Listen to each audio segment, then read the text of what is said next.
This video is sponsored by Mubi, a curated online cinema streaming exceptional films from around the globe. Get 1 month free at mubi.com/The Discarded Image. Marcello, come here! Fellini had something very special, a particular vision of the world that started, in a sense, with poetic realism, and as it developed, became somewhat more abstract in terms of its imagery. Very, very stylized. He created, probably more than anybody else, he created his own world. So much so that the word Fellini-esque became common to describe something on the surface bizarre or strange, but actually really like a painter working on film. Martin Scorsese, as you might expect, perfectly sums up one of his idols, Federico Fellini. He's suggesting that there was a crucial stylistic shift in his work, but where?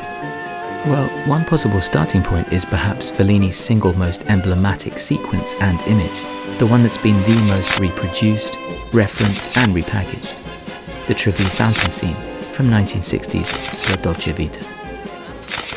La Dolce Vita is a film about and of paradoxes. Fellini both exposes and is enchanted by the superficial yet seductive style and glamour of Italian high society at the tail end of the 1950s.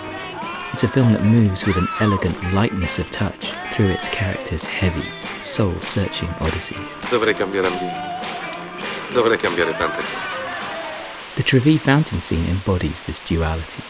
Here, the very real backdrop of Fellini's beloved adopted Rome merges with his protagonist Marcello's larger-than-life fantasy made flesh.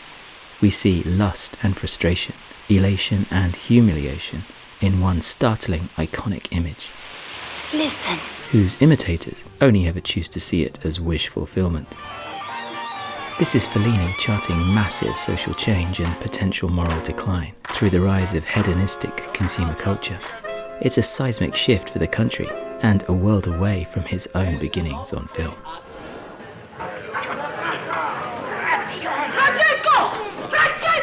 Rising from the ashes of World War II came what's been called the most influential movement in film history, Italian Neo-Realism. A relatively small collection of films by a handful of filmmakers in a brief period, it was a move towards a more authentic depiction of life as lived by the impoverished, war-weary masses. Shot on location, using improvised means and film stock, often featuring non-professional actors. One that rejected the sanitized glamour of commercial cinema. Fellini wasn't yet directing at this point, but he did have co-screenwriting credits on both Rossellini's Rome Open City and Paisan. By the time he made his feature debut, Neo-Realism was practically over. 1952's The White Sheikh is a light comedic fantasy and homage to cinema itself, which, given its director's self-confessed formative influences, should come as no surprise.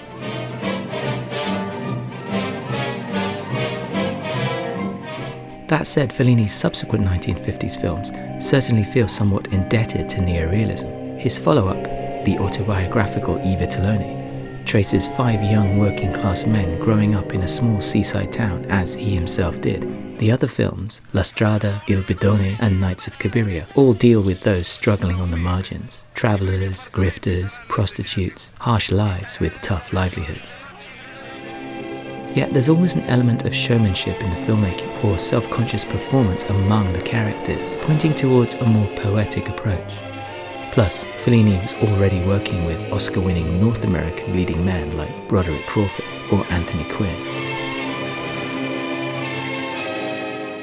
There are clearly real locations used in La Dolce Vita, as Fellini predominantly did in his earlier work.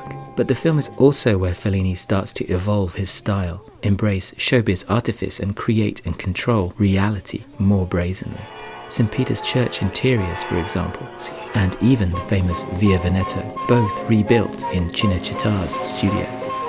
It dovetails perfectly with his aesthetic here, because this is Rome as a film set, designed, lit and dressed. My goodness. The city was already becoming known as Hollywood on the River Tiber, attracting glamorous international productions, and La Dolce Vita's cast is suitably jet-set. France's Anouk Aimée, Sweden's Anita Ekberg, America's Lex Barker, even Germany's Nico pre her Andy Warhol and Velvet Underground days. All the world here is not just a stage, but staged, Whether it's the photo-op arrival of a movie star or the publicity circus surrounding a supposed sighting of the Virgin Mary, everything is fodder for the hungry sensationalist media. It's well known that Marcello's unscrupulous, snap-happy cohort paparazzo is the patron saint and name for an entire bottom-feeding wing of the press. But in La Dolce Vita, it's already a burgeoning industry. Remember, the opening sequence has 2 helicopters, one carrying the statue, the other the all-important press. From its opening scene then, La Dolce Vita's more ostentatious spectacle accentuates Fellini's stylistic break with his own work and Italian cinema in general. Moreover, brandishing perhaps the most controversial icon possible, a statue of Christ, over Rome, the heart of the Catholic Church, is an appropriation that more devout believers might take as blasphemy. Also, compare the depiction of St. Peter's Cathedral here versus Rossellini's use of it in Rome Open City. In Neo-Realism, it's a distant, forlorn sign of salvation. For Fellini, it's boldly incorporated into his own dazzling iconography. Symbolism in movies can run the gamut from the glaringly obvious to the deliberately obtuse. Is Fellini's Christ offering forgiveness, passing judgment, or something more ambivalent? Throughout La Dolce Vita, Fellini doesn't just deal out symbolic images or characters, but in a nod to his doubling motif, frequently pairs them. And so we get Marcello's 2 lovers, long-suffering girlfriend Emma and elusive part-time mistress Maddalena, carnal blonde Hollywood star Sylvia, and the angelic blonde local girl Paola. When Marcello's father makes an unexpected and ultimately thwarted visit to his son, he's shown from the same forlorn angle as the dispirited clown in the cha-cha-cha club they frequented earlier that night. Marcello himself, a suave and flappable gossip columnist, starts out in his trademark effortlessly cool black suit and sunglasses, but as he constantly falters throughout the film, he ends up as his own negative mirror image, embittered in a looser, unkempt white suit, superficially liberated but firmly trapped by Rome's decadent underworld.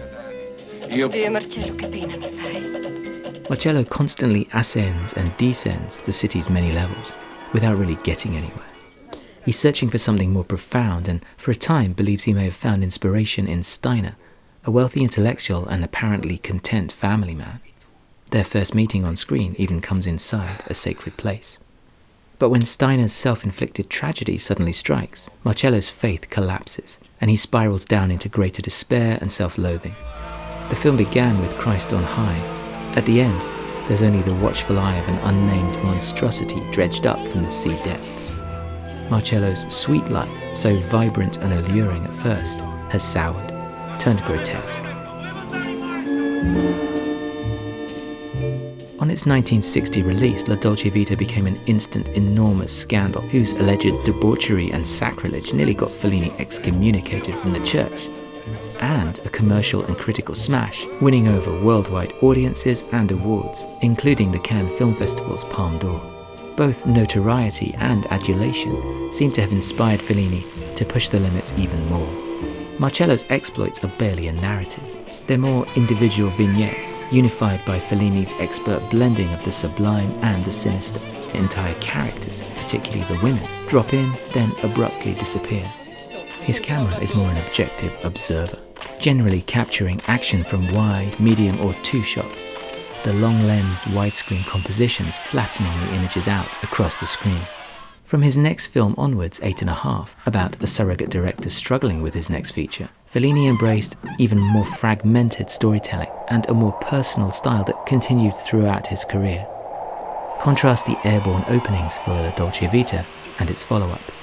The former offers an external vantage point that still evokes a sense of Marcello's superior perspective and confident mentality. 8½'s dream sequence fully inhabits its protagonist Guido's insecure emotional landscape and puts us directly inside his tormented head.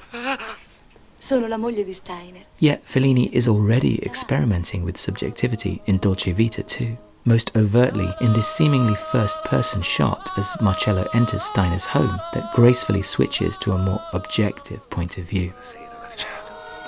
Post-Dolce Vita though, reality and illusion more fully intertwine. Characters become more extreme. Sets employed for even the most unlikely scenes.